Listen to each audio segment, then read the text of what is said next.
पिछले एपिसोड के last scene में देखा था कि मेंग हाउ फैटी की बातों को याद करके मुस्कुराता है और युनकाई कंट्री की तरफ चला जाता है। अब आगे सीन शिफ्ट होता है। मेंग हाउ अब युनकाई कंट्री पहुंच गया है। ये वही जगह है जहां फैटी का घर है और फैटी के पापा ली दाफू पूरे शहर के सबसे बड़े अमीर आदमी। हर जगह ली लिखे हुए लालटेन लटक रहे हैं। आधा शहर इनकी ही मिल्कियत है।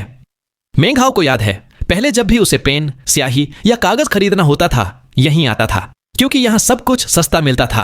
अमीर लोगों का शहर है ना। वो पूछता पूछता फैटी के घर पहुंचता है। एक विशाल एस्टेट, ग्रैंड बिल्डिंग्स का जंगल, गेट पे ली मैंशन लिखा है। अंदर से सिंगिंग डांसिंग की आवाज आ रही है। मेंग हाउ एक फ्लैश में अंदर घुस जाता है।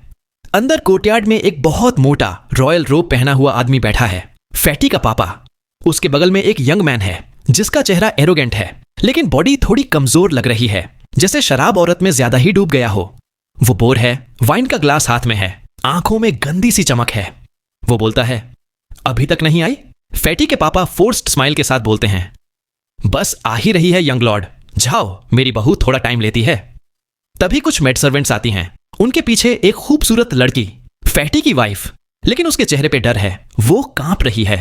फैटी के पापा बोलते हैं, शियांगर, ये यंग लॉर्ड झाओ है, टोस्ट करो। वो लड़की हेड झुका के वाइन कप आगे बढ़ाती है, लेकिन यंग लॉर्ड झाओ उसका हाथ पकड़ने की कोशिश करता है। लड़की पीछे हट जाती है, कप गिर जाता है। यंग लॉर्ड झाओ गुस्से में चिल्लाता है, इतनी हिम्मत, तुम लोगों को तो मैं देख लूंगा। अगर अपनी प्रॉपर्टी बचानी है तो रात भर मेरी खातिरदारी करो। फैटी के पापा का चेहरा सफेद पड़ जाता है, लेकिन वो गुस्से में बोलते हैं, बहुत हो गया, निकल यहां से, चाहे ली फैमिली बर्बाद हो जाए, मैं ये बेइज्जती बर्दाश्त नहीं करूंगा। यंग लॉर्ड झाओ हंसी हंसी में निकलता है, लेकिन अंदर ही अंदर उसका दिमाग खराब हो गया है। वो निकल जाता है, लेकिन उसकी आंखों में खून उतर आता है।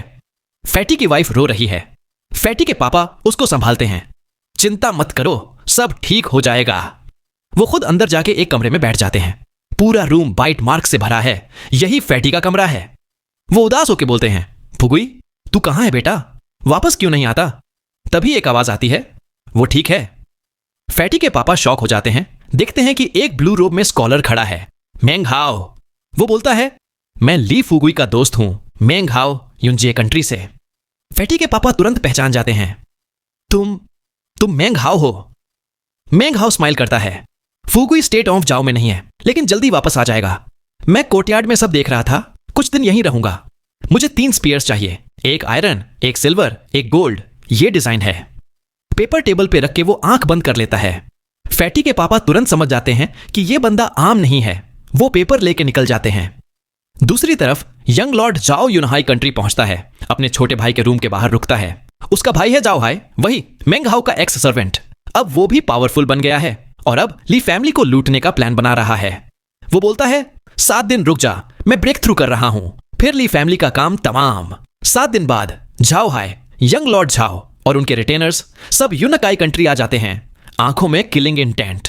इधर मेंग हाउ फैटी के कमरे में मेडिटेट कर रहा है। दोपहर को ली दाफू आता है, साथ में 10 रिटेनर्स। 3-3 आदमी 3 स्पीयर्स लेके आते हैं, एक आयरन, एक सिल्वर, एक गोल्ड। सब स्पीयर्स पे फाइन लाइंस की कार्विंग्स है, एकदम रॉयल लुक। मेंग हाउ हाथ हिलाता है, आयरन स्पीयर हवा में उड़ के उसके हाथ में आ जाता है। सब लोग शॉक में, ये स्पीयर तो बहुत हैवी है। फिर वो सिल्वर और गोल्ड स्पीयर भी बैग ऑफ होल्डिंग में डाल देता है। ये देख के सब सर्वेंट्स घुटनों पे गिर जाते हैं, समझ जाते हैं कि ये बंदा कोई नॉर्मल इंसान नहीं, ली दाफू। फैटी के पापा अभी भी शॉक में हैं। उनको लग रहा है मेंग हाउ को इमोर्टल है, लेकिन अब उनके दिल में खुशी भी है कि उनका बेटा भी शायद इमोर्टल बन गया हो। तभी बाहर से शोर सुनाई देता है, मेन गेट तोड़ दिया गया है। यंग लॉर्ड झाओ चिल्लाता है, ली दाफू बाहर आ, मेरा भाई इमोर्टल है, तुझे मिलने आया है। मेंग हाउ और ली दाफू बाहर जाते हैं, देखते हैं कि रिटेनर्स करा रहे हैं। गेट बिखर गया है और यंग लॉर्ड झाओ अपने भाई झाओ हाई के साथ खड़ा है। झाओ हाई के हाथ में फिंगर साइज फ्लेम सरपेंट है। उसकी बॉडी से प्राइड और एरोगेंस झलक रही है, लेकिन जैसे ही झाओ हाई की नजर मेंग हाउ पर पड़ती है, उसका चेहरा सफेद पड़ जाता है, फ्लेम सरपेंट गायब हो जाता है और वो तुरंत इनग्रेशिएटिंग लुक के साथ हिलने लगता है। यंग लॉर्ड झाओ को कुछ समझ नहीं आता। वो चिल्लाता है, ली दाफू, तू झुकता क्यों नहीं? मेरा भाई इमोर्टल है, अगर तूने बात नहीं सुनी तो मैं तुझे और इस स्कॉलर को खत्म करवा दूंगा। तभी जाओ हाई का पेशेंस टूट जाता है। वो अपने भाई को जोर का थप्पड़ लगाता है, चुप हो जा और तुरंत मेंग हाउ के सामने घुटनों पर गिर जाता है। सर्वेंट जाओ हाय एल्डर ब्रदर मेंग को प्रणाम करता है। उसका भाई शॉक में है। तू इसे एल्डर ब्रदर कह रहा है? हाँ, तो ये फैमिली है। लेकिन जाओ हाय फिर से चिल्लाता है, चुप हो जा, और एक और थप्पड़ लगा देता है। ली दाफू और सब सर्वेंट्स दंग हैं। उन्हें अब पूरी तरह यकीन हो जाता है कि मेंग हाउ कोई आम इंसान नहीं। जाओ हाय फिर से फ्लेम सरपेंट निकालता है, अपने भाई को मार देता है और मेंग हाउ के सामने गिरगिरा के माफी मांगता है। मेंग हाउ ठंडे अंदाज में बोलता है, तुम्हें मॉर्टल वर्ल्ड छोड़ने का मन नहीं है तो अब तुम बस मॉर्टल ही बन जाओ। एक फिंगर उठाता है। झाओ हाय का दांतियन क्रश हो जाता है। उसकी कल्टीवेशन बेस खत्म। वो अब सिर्फ एक आम इंसान है। जाओ हाय सैल्यूट करता है, दुख भरी नजर से चला जाता है। मेंग हाउ ली दाफू से बोलता है, ये मेरा सर्वेंट था, सेक्ट से भाग गया था, आपको परेशान किया, माफी चाहता हूं। फैटी मेरा सबसे अच्छा दोस्त है, मैं उसकी जगह यहां आया हूं।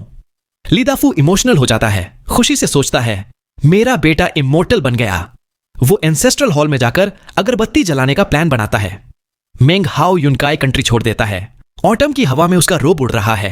माउंट डाकिंग पहुंच के वो वही जगह खड़ा होता है जहां 3 साल पहले था। 3 साल बाद वो मैच्योर हो गया है, लेकिन माउंटेन और रिवर वैसे के वैसे हैं। वो फ्लाइंग स्वॉर्ड पे चढ़ के क्लिफ फिशर में जाता है। सब कुछ वैसा ही है। उसको लगता है 3 साल का सर्कल पूरा हो गया, अब नई जर्नी शुरू होने वाली है। पहले पैसा नहीं था, अब स्पिरिट स्टोन्स नहीं हैं, कुछ बदला नहीं। वो थोड़ा हंस के केव से निकलता है, नदी की तरफ फ्लाइंग स्वॉर्ड से जाता है। तभी उसकी आंखें पतली हो जाती हैं। माउंट डॉकिंग के टॉप पर एक आदमी गोल्डन रोब में खड़ा है, आंखों में मर्डर और ग्रीड। ये है शांगुआन शियू। शांगुआन शियू जो रिलायंस सेक्ट डिसबैंड होते ही सबसे पहले भाग गया था, अब वापस आ गया है। उसने पता किया कि सेक्ट डिसॉल्व हो चुका है। पैट्रियार्क रिलायंस ने सबको डरा दिया, तो अब वो अपनी सीक्रेट मेडिसिनल प्लांट्स लेने आया है। माउंट डाकिंग के पास आके उसको याद आता है कि यही वो जगह है जहां सू चिंग ने मेंग हाउ को पाया था। वो सोचता है, शायद मेंग हाउ यहां मिले, और अब उसकी किस्मत लग गई। मेंग हाउ सच में आ गया। मेंग हाउ के अंदर भी किलिंग इंटेंट आ जाता है। अब वो 7वें लेवल पे है, तो समझ सकता है कि शांगगुआन शियू 9वें लेवल पे है, लगभग फाउंडेशन एस्टेब्लिशमेंट। मेंग हाउ के पास अभी ज्यादा मैजिकल आइटम्स नहीं, स्पिरिट स्टोन्स भी कम हैं, तो फाइट का टाइम सही नहीं है। वो बिना कुछ बोले एक ब्लर बन के भाग जाता है। शांगगुआन शियू कोल्ड लाफ के साथ टैलिस्मन निकालता है और चेज शुरू हो जाती है। अब कोई प्रमोशन ट्रेनिंग नहीं, अब तू मेरे हाथ से बच नहीं सकता। शाम का वक्त है, बादल गरज रहे हैं, पतझड़ की हवा पत्ते उड़ा रही है। यह शांत शाम होती, लेकिन 2 परछाइयां मेंग हाउ और शांगगुआन शियू जमीन पर गिरते, फिर उड़ते, एक दूसरे का पीछा करते, पूरे स्टेट ऑफ झाओ के जंगलों और पहाड़ों में घूम रहे हैं। हाउ अब 7वें लेवल के ची कंडेंसेशन पर है। फ्लाइंग स्वॉर्ड पर टॉप स्पीड बनाए रख सकता है, लेकिन शांगगुआन शियू उससे 2 स्तर ऊपर 9वें स्तर पर है और उसके पास ज्यादा ताकतवर मैजिकल आइटम्स भी हैं। शांगगुआन शियू का टैलिस्मन उसे हवा में रॉकेट की तरह आगे बढ़ा रहा है और वो मेंग हाउ को किसी भी हालत में छोड़ना नहीं चाहता। उसे लगता है मेंग हाउ के पास कोई जबरदस्त खजाना है और वो उसे अपनी फाउंडेशन एस्टेब्लिशमेंट की सीढ़ी बनाना चाहता है। एक मोड़ पर शांगगुआन शियू अपनी जेड स्लिप तोड़ता है। एक हरी धुंध से बड़ी सी बोतल बन जाती है जो सीधा मेंग हाउ पर अटैक करती है। मेंग हाउ अपने बैग से 10 फ्लाइंग स्वॉर्ड्स निकालता है, बोतल से टकराता है, दोनों टूट जाते हैं, लेकिन शांगगुआन शियू स्पीड बढ़ा के और करीब आ जाता है। मेंग हाउ तुरंत इनकैंटेशन करता है, 3 विंड ब्लेड्स निकालता है जो एक सर्कुलर वॉर्टेक्स बनाकर फ्लाइंग स्वॉर्ड्स के टुकड़ों को खींच लेती है। वॉर्टेक्स शांगगुआन शियू के पीछे फटता है, उसका कपड़ा फट जाता है। वो गुस्से में बोलता है, तो तू 7वें स्तर पर पहुंच गया। लेकिन अब वो और सतर्क हो जाता है क्योंकि उसे पता है मेंग हाउ डेंजरस है। मेंग हाउ भी अंदर से गुस्से में है। एक दिन मैं इस बंदे को खत्म करूंगा। लेकिन अभी उसके पास ज्यादा ऑप्शन नहीं, तो वो पहाड़ों की तरफ भागता है। स्टेट शील्ड माउंटेन्स जो स्टेट ऑफ जाओ की सबसे बड़ी पर्वत श्रृंखला है, एकदम ड्रैगन की रीढ़ की तरह। रात में ये पहाड़ और भी ज्यादा खतरनाक लगते हैं। शांगगुआन शियू भी पीछा नहीं छोड़ता। उसे पता है कि मेडिसिनल प्लांट रेडी है, लेकिन मेंग हाउ को खत्म करने में 1-2 दिन लग भी गए तो चलेगा। उसका इरादा पक्का है, इस बार तू नहीं बचेगा। इधर स्टेट ऑफ जाओ से 500 किलोमीटर दूर एक और सीन चल रहा है।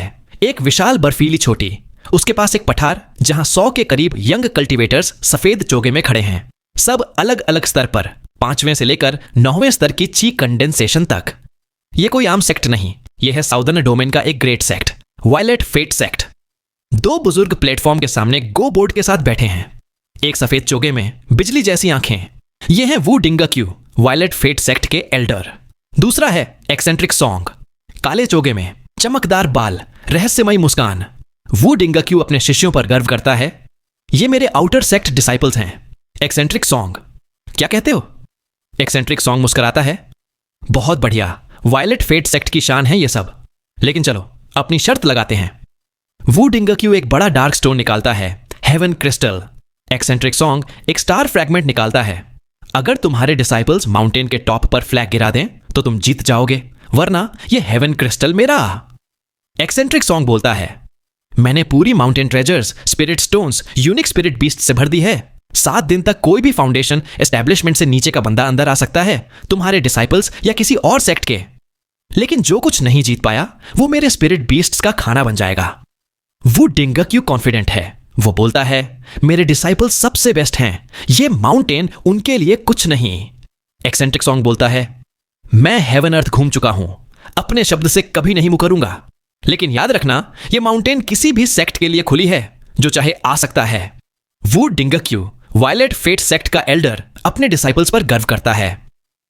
ये सिर्फ आउटर सेक्ट डिसाइपल्स हैं, लेकिन हर किसी ने 9 कठिन परीक्षाएं पास की हैं। हर महीने स्पिरिट स्प्रिंग में नहाते हैं। उनके पास अनेक रेयर रिसोर्सेज हैं और उनका टैलेंट किसी भी सेक्ट में मुश्किल से मिलता है। उसे पूरा यकीन है कि उसके डिसाइपल्स एक्सेंट्रिक सॉन्ग के ट्रेजर माउंटेन को एक झटके में क्लियर कर देंगे। एक्सेंट्रिक सॉन्ग अपनी इरिडेसेंट ब्लैक रोब में स्माइल करता है, लेकिन जब वो डिंगक्यू अपने डिसाइपल्स को माउंटेन पर भेजने लगता है तो उसकी आंखों में एक अलग ही कॉन्फिडेंस है। वो डिंगक्यू चिल्लाता है, वायलेट फेट सेक्ट के डिसाइपल्स, ये तुम्हारा पहला प्रमोशन ट्रायल है। जो हाफवे पहुंच गया उसका नाम याद रखा जाएगा। जो टॉप तक पहुंच गया या फ्लैग तोड़ दिया वो मेरा पर्सनल अप्रेंटिस बन जाएगा, सीधा इनर सेक्ट का मेंबर। अब चलो। सभी डिसाइपल्स की आंखों में आग है। कुछ इनर सेक्ट का सपना देख रहे हैं, कुछ ट्रेजर्स के लिए एक्साइटेड हैं। सारे व्हाइट रोब्स में लगभग 100 डिसाइपल्स माउंटेन की तरफ दौड़ जाते हैं। लेकिन माउंटेन के फॉरेस्ट में घुसते ही वाइल्ड बीस्ट्स की गरज गूंजती है। 2 घंटे बीतते हैं और पहले ही कुछ डिसाइपल्स चीखते हुए फॉरेस्ट से भागकर निकलते हैं। उनके पीछे ड्रैगन हेड, टाइगर बॉडी वाले 3 डेमोनिक बीस्ट्स। ये बीस्ट्स इतने पावरफुल हैं कि उनकी सांसें भी मिस्ट सरपेंट बन जाती हैं। डिसाइपल्स की हालत खराब हो जाती है, लेकिन जैसे ही वो फॉरेस्ट से बाहर निकलते हैं बीस्ट्स उनका पीछा छोड़कर वापस चले जाते हैं। एक्सेंट्रिक सॉन्ग हंस पड़ता है। देखा वू डिंगक्यू, मेरे स्पिरिट बीस्ट्स का पावर। तुम्हारे डिसाइपल्स स्पिरिट स्प्रिंग में पले हैं, लेकिन यहां तो एक भी बीस्ट क्रॉस नहीं कर पा रहा। वो डिंगक्यू का चेहरा उतर जाता है, लेकिन वो बोलता है, ये तो 5वें या 6ठे लेवल वाले हैं, असली चोजन अभी अंदर हैं। फिर 2 घंटे और बीतते हैं और भी डिसाइपल्स चीखते हुए भागकर निकलते हैं। कुछ इंजर्ड हैं, कुछ तो शॉक में। उनके पीछे और भी खतरनाक बीस्ट्स हैं, ब्लैक टाइगर, जाइंट पीकॉक और कुछ तो पहचान भी नहीं आ रहे। एक्सेंट्रिक सॉन्ग और भी खुश है। तुम्हारे डिसाइपल्स तो मेरे स्पिरिट बीस्ट्स का खाना भी नहीं बन सकते। मैंने पूरी जिंदगी लगा दी है ये माउंटेन बनाने में। ये साउदर्न डोमेन का सबसे यूनिक ट्रायल है। वो डिंगक्यू का चेहरा वोल्केनो की तरह रेड हो जाता है, लेकिन वो बोलता है, ये सब बेकार हैं, असली चोजन अभी भी अंदर हैं। तभी कुछ और डिसाइपल्स भागकर निकलते हैं। वो डिंगक्यू गुस्से में चिल्लाता है, वापस जाओ, जो भागा सेक्ट से निकाल दिया जाएगा। डिसाइपल्स डर के मारे वापस फॉरेस्ट में चले जाते हैं। बीस्ट्स भी उन पर अटैक नहीं करते। एक्सेंट्रिक सॉन्ग अनाउंस करता है, ये ट्रायल सिर्फ वायलेट फेट सेक्ट के लिए नहीं, किसी भी सेक्ट के डिसाइपल आकर माउंटेन पर ट्राई कर सकते हैं। सारे ट्रेजर्स, यहां तक कि फ्लैग के ऊपर कॉस्मोस बैग भी, सब फेयर गेम है। इधर स्टेट शील्ड माउंटेन्स के दूसरी तरफ मेंग हाउ और शंगगुआन शियू की डेडली चेस चल रही है। शंगगुआन शियू बोलता है, इस माउंटेन रेंज में मियाज़मा है, यहां जाना मौत के बराबर है। मेंग हाउ थक चुका है, लेकिन अब उसे शंगगुआन शियू की बकबक से ज्यादा इरिटेशन हो रही है। बोलता है, चुप रहो। लेकिन तभी शंगगुआन शियू एक स्पेशल फैमिली मैजिक यूज करता है। मेंग हाउ के दिल में तीखी चोट लगती है, वो खून थूकता है। शंगगुआन शियू अब अपना ट्रम्प कार्ड निकालता है, एक 5 कलर्ड पर्ल, जो एक्सप्लोड होकर एक इविल स्पिरिट बन जाता है। मेंग हाउ तुरंत वाटर ग्लोब और फ्लेम पाइथन समन करता है। दोनों को मिलाकर एक मिस्ट बना देता है, जिससे इविल स्पिरिट कंफ्यूज हो जाती है। मिस्ट में से 2 वुडन स्वॉर्ड्स शंगगुआन शियू पर अटैक करते हैं। वो बच जाता है, लेकिन हाथ कट जाता है। स्पिरिचुअल एनर्जी लीक होने लगती है। शंगगुआन शियू सोचता है, ये लड़का तो कमाल का ट्रिकी है, अगर ये हायर लेवल पर पहुंच गया तो क्या करेगा। लेकिन वो चेज नहीं छोड़ता। डॉन होने तक दोनों बहुत दूर आ चुके हैं। तभी मेंग हाउ के सामने एक जबरदस्त स्नो पीक्ड माउंटेन दिखाई देता है। ये वही ट्रेजर माउंटेन है जहां वायलेट फिट सेक्ट के डिसाइपल्स ट्रायल दे रहे हैं। जैसे ही मेंग हाओ माउंटेन के पास पहुंचता है, उसकी आंखों में चमक होती है। वह तेजी से फॉरेस्ट की तरफ दौड़ता है जहां उसका पीछा कर रहा होता है शांग गुआन शियू, एक पावरफुल 9वें स्तर का ची कंडेंसेशन कल्टीवेटर। शांग गुआन शियू को माउंटेन में कुछ अजीब सा महसूस होता है, लेकिन वह अपनी शंका को साइड में रखकर मेंग हाओ के पीछे पीछे चलता है। प्लेटू पर वू डिंगक्यू और एक्सेंट्रिक सॉन्ग गो खेलते हुए भी फाइट को ऑब्जर्व कर रहे होते हैं। वायलेट फेट सेक्ट के आउटर सेक्ट डिसाइपल्स अभी तक फॉरेस्ट में फंसे हुए हैं और डेमोनिक बीस्ट्स उनका पीछा कर रहे हैं। एक्सेंट्रिक सॉन्ग से बताता है कि उसने अपने ट्रेजर माउंटेन को रेयर स्पिरिट बीस्ट से भर दिया है, जिनमें एक स्नो व्हाइट म्यूटेटेड एप भी शामिल है जो अपने क्लॉज से डिसाइपल्स को चोट पहुंचा रहा है। वह बताता है कि ये बीस्ट्स उसने खुद इकट्ठा किए हैं और यह ट्रेजर माउंटेन साउदर्न डोमेन में यूनिक है। वो डिंगक्यू को अपने डिसाइपल्स की हालत देखकर शर्म आती है, लेकिन वह कॉन्फिडेंट है कि असली चोजन अभी फॉरेस्ट में है। तभी फॉरेस्ट के किनारे मेंग हाओ और शांग गुआन शियू प्रकट होते हैं। एक्सेंट्रिक सॉन्ग ताना मारता है, कोई भी ची कंडेंसेशन स्टेज का कल्टीवेटर यहां आ सकता है, लेकिन जिंदा बचना मुश्किल है। वो डिंगक्यू अपने सफेद चोगे वाले डिसाइपल्स को उत्साहित करता है। जब व्हाइट एप एक डिसाइपल पर हमला करता है, उस डिसाइपल के हाथ में एक प्राचीन स्क्रॉल प्रकट होता है जिससे वह बीस्ट को कैप्चर करने की कोशिश करता है, लेकिन बीस्ट बड़ा हो जाता है और डिसाइपल को चोट पहुंचती है। इसी समय मेंग हाओ अपना आयरन स्पीयर निकालता है, वही स्पीयर जो फैटी के पापा ने बनाया था। वह बीस्ट के सामने आता है, स्पीयर से अटैक करता है और बीस्ट का मुंह फट जाता है। बीस्ट गिर जाता है और मेंग हाओ को लगता है कि कॉपर मिरर की वजह से बीस्ट के ची में डिस्टर्बेंस आया, जिससे वह इतना घायल हुआ। वह जल्दी से स्पीयर को बैग ऑफ होल्डिंग में डालकर वापस चला जाता है। शांग गुआन शियू आता है, बीस्ट को देखता है और बीस्ट उस पर अटैक करता है। वायलेट फेट सेक्ट के डिसाइपल्स शॉक्ड हैं। उन्होंने कभी किसी को आयरन स्पीयर के साथ इतना पावरफुल नहीं देखा। वे हैरान हैं जब मेंग हाओ गायब हो जाता है। मेंग हाओ आगे बढ़ता है, हर डेमोनिक बीस्ट को स्पीयर से डरा के पीछे हटा देता है। शांग गुआन शियू हर जगह बीस्ट्स के अटैक से ब्लॉक्ड रहता है। उसका गुस्सा बढ़ता जाता है। रास्ते में और डिसाइपल्स को बीस्ट से लड़ते देखकर वे मेंग हाओ की ताकत और उसके स्पीयर की शक्ति को समझने लगते हैं। एक्सेंट्रिक सॉन्ग और वो डिंगक्यू दोनों मेंग हाओ को देखकर हैरान हैं। एक्सेंट्रिक सॉन्ग अपने खूबसूरत स्नो फीनिक्स की मौत पर अफसोस करता है, लेकिन खुद को समझाता है कि माउंटेन में और भी कई रेयर स्पिरिट बीस्ट्स हैं। वेल, यहां तक आ गए। मैं आपसे पूछना चाहूंगा कि कैसी लगी आपको ये वाली वीडियो।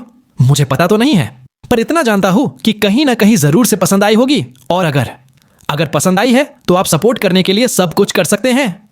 लाइक कर दीजिए, सब्सक्राइब करके हमारी छोटी सी फैमिली का हिस्सा बन जाइए और शेयर भी कर सकते हैं। और हाँ, पहले से ही माफी चाहूंगा अगर कभी वीडियो ना आए तो, क्योंकि यार कुछ प्रॉब्लम्स आ जाते हैं जिसका आप कुछ नहीं कर सकते। बट मैं आप सभी का शुक्रगुजार हूं कि आप लोग मुझ जैसे छोटे यूट्यूबर को सपोर्ट कर रहे हो। साथ ही अगर वीडियो देखकर आपको लगे कि आप मुझे कुछ सजेशन दे सकते हो तो यूट्यूब का कमेंट ऑप्शन आपके लिए ही है। आपके सजेशन को पढ़कर मैं पूरी मेहनत से और इंप्रूव करने की कोशिश करूंगा। ठीक है, मुझे बस इतना ही कहना था। लेकिन जाने से पहले आप कमेंट में बता सकते हैं कि इस वीडियो का कौन सा सीन आपको सबसे ज्यादा पसंद आया। मिलते हैं नेक्स्ट वीडियो में, तब तक के लिए राधे राधे।